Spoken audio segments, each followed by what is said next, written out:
You might notice it while putting on your socks in the morning, or perhaps just after stepping out of the shower. It isn't pain, at least not yet. It is a subtle, visual change on your lower legs. The front of your shins has become strangely smooth, glossy, and completely hairless. You likely tell yourself, "I'm just getting older," or maybe you reach for the lotion thinking, "My skin is just dry." But I need you to listen closely, because that shiny shin is not a cosmetic issue.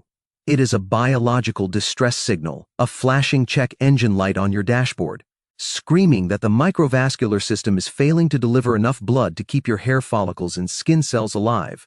And here is the trap. Most people treat this as a dermatological nuisance. You apply moisturizers for dry skin or ignore it entirely. Even worse, you might be following mainstream advice by starting your day with heart-healthy grains like a whole wheat bagel or a bowl of pasta. But the biochemistry reveals that these refined starches are acting as the primary metabolic toxin, spiking your insulin and driving the very vascular stiffness you are trying to prevent. We are going to prove that this shiny skin is actually the visible tip of a deadly systemic iceberg known as Peripheral Artery Disease, or PAD, and it is not just affecting your legs. The same insulin resistance starving the skin on your shins is likely starving the neurons in your brain, a condition researchers are now calling type 3 diabetes. Your inability to fix this isn't a lotion problem, it's a gut and insulin problem. By fixing the metabolic root cause, we can halt this rusty pipe calcification and restore blood flow before it reaches the catastrophic point of no return. To understand why your leg is losing hair and turning glossy, we have to look at the engine under the hood. The mechanism driving this isn't just aging. It is a combination of endothelial dysfunction and something called vascular calcification. Think of your arteries like a garden hose. In a healthy body, that artery is like a flexible pink rubber hose. Every time your heart beats, the hose expands to accept the blood and then contracts to push it forward.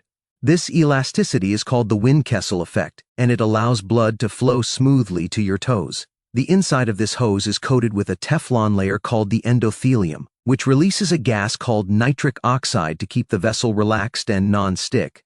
But here is where the metabolic villain enters the scene. When you live with chronic high insulin, hyperinsulinemia, from years of eating those healthy grains and starches, that insulin shuts down the production of nitric oxide. The Teflon coating wears off. Without that protection, the vessel walls become sticky and inflamed. This is where the visual gets frightening. Imagine that flexible pink rubber hose slowly turning into a brittle yellow rusty pipe. Because the vessel is damaged, LDL particles penetrate the wall. They oxidize, literally rusting inside you, and are eaten by immune cells forming foam cells or plaque. But it gets worse. In a nutrient-poor environment, specifically one lacking vitamin K2, the smooth muscle cells in your arteries undergo a terrifying transformation. They stop acting like muscle and start acting like bone cells. This is known as Monckeberg's sclerosis. Essentially, your artery is turning into bone. Inside this rigid pipe, jagged white deposits of calcium build up like rocks clogging a stream. The blood can no longer flow smoothly. It hits these rocks, creates turbulence, and sprays against the walls. By the time the flow tries to reach your feet, the pressure is gone. The most dangerous part of this process is the silent accumulation. This doesn't happen overnight. This rusty pipe syndrome has a silent phase that lasts for 20 to 30 years. Plaque accumulates without a single symptom until the arterial opening, the lumen, is narrowed by 60 to 70%. Think about that. You could have lost over half of your blood flow capacity before you ever see that shiny skin on your shin. By the time the hair falls out, the disease is already advanced. It signifies that the basic maintenance of your tissue is failing. If you ignore it, the next step isn't just dry skin, it is non-healing ulcers, gangrene, and amputation. The science is absolute on this, and the statistics are harrowing. Studies reveal that the 5-year mortality rate for symptomatic peripheral artery disease is between 30 and 40%. That is higher than the mortality rate for breast cancer and colorectal cancer. It is a massive systemic marker for heart attack and stroke risk. Yet nearly 70% of Americans are completely unaware they have it, ignoring signs like leg coolness or hair loss until it is too late. This is not just about your legs, it is about your life. Here is the connection that almost everyone misses, and honestly, it is the most critical pivot you will make in understanding your longevity. We call it the leg-brain axis. You see, that shiny patch on your shin is not just a localized skin problem. It is a biological barometer for the health of your brain. We need to have a serious conversation about what researchers are now calling type 3 diabetes. This is the term being used for Alzheimer's disease and severe cognitive decline.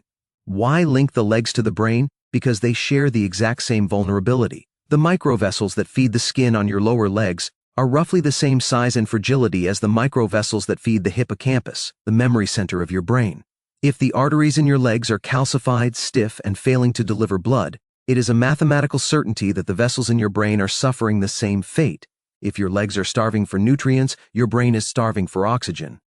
The brain fog you feel at 3 p.m. is the cerebral equivalent of the hair loss on your shins. Let's slow this down and trace the domino effect step by step. We need to look at exactly how a heart-healthy breakfast destroys a blood vessel in your foot. It begins with step 1, the ingestion event. You sit down and eat a bowl of oatmeal, or a whole wheat bagel, or maybe a plate of pasta. You've been told these are complex carbs, but your body treats them like rocket fuel. These starches contain a molecule called amylopectin A, which is highly branched and accessible. It hydrolyzes into glucose almost instantly, flooding your bloodstream. This triggers a massive, panicked release of insulin from your pancreas. This leads to step 2, the endothelial assault. That spike in insulin and blood sugar acts like sandpaper inside your arteries. It attacks the glycocalyx. Think of this as a microscopic, hair-like protective forest that sits on top of your vessel walls. When insulin is chronically high, this protective forest is sheared off. The underlying Teflon coating, the endothelium, is exposed and damaged. It stops releasing nitric oxide, the gas that keeps your vessels flexible. Your arteries begin to constrict and become sticky. Step 3 is the structural failure. Your body detects this damage and tries to fix it. But because you are inflamed, it doesn't repair the wall with fresh tissue, it patches the holes with calcium. This is the Monckeberg's sclerosis we talked about. The artery wall hardens. It loses its pulse. It turns into a rigid calcified pipe that can no longer expand when your heart beats.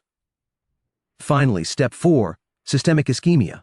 Your blood pressure simply cannot push through these stiff, narrowed pipes to reach the furthest points of your body, your feet and your brain cells. The supply line is cut. In your legs, the hair follicles die from starvation. In your brain, neurons begin to wither. Now, we have to dismantle the most dangerous myth that keeps people trapped in this cycle. You have likely been told, perhaps even by a dietitian, that your brain runs on glucose, so you need to eat carbohydrates to think. This is biologically false and dangerous advice for someone with metabolic damage. Here is the reality. An aging, insulin-resistant brain loses the ability to process glucose efficiently. It develops an energy gap. It has fuel, sugar, all around it, but it cannot unlock the door to use it. This is why you get brain fog and memory lapses. However, your brain has a hybrid engine. It is designed to run seamlessly on ketones, a cleaner, more efficient fuel source made from fat. When you switch to a low-carb approach, your brain lights up because it bypasses the broken insulin machinery. But what about the glucose your brain does need? Your body is brilliant. It has a process called gluconeogenesis. Your liver can manufacture every single gram of glucose your brain requires from protein and fat. You do not need to eat a single gram of dietary starch to survive or thrive. By eating carbs for energy, you are not fueling your brain, you are flooding the engine and rusting the pipes. We have to stop fueling the fire if we want to save the house. So, how do we clean out the rust and restore the flow? To save your microvasculature, we have to flip the script on your nutrition immediately. First, we need to define the dirty list. These are the foods you must stop eating today. I am talking about refined starches, wheat, flour, bagels, and pasta. You need to understand that wheat contains a superstarch called amylopectin A, which spikes your blood sugar higher than table sugar. It also contains gluten, which drives inflammation.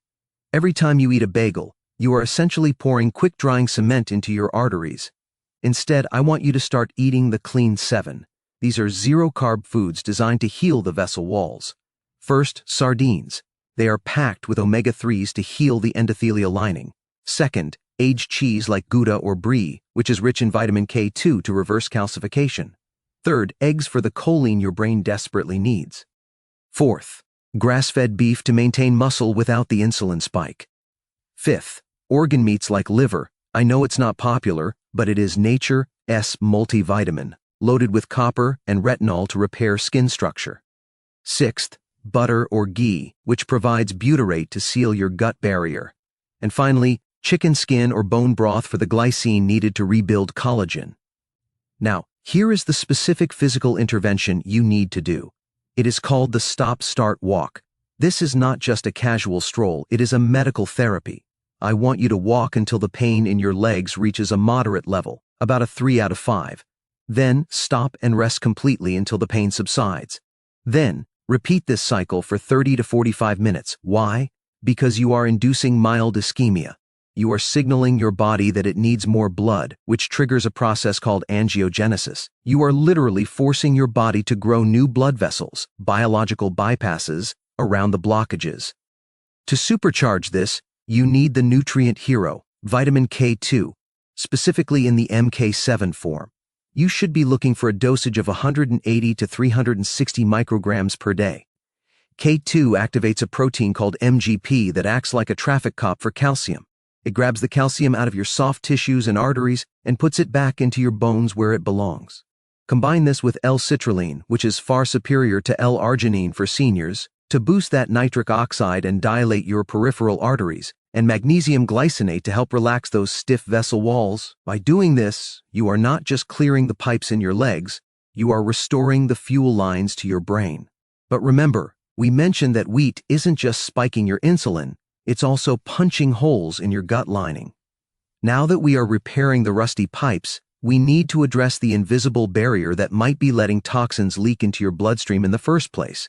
In the next video, we need to talk about how a specific component in healthy whole grains is silently destroying your immune system.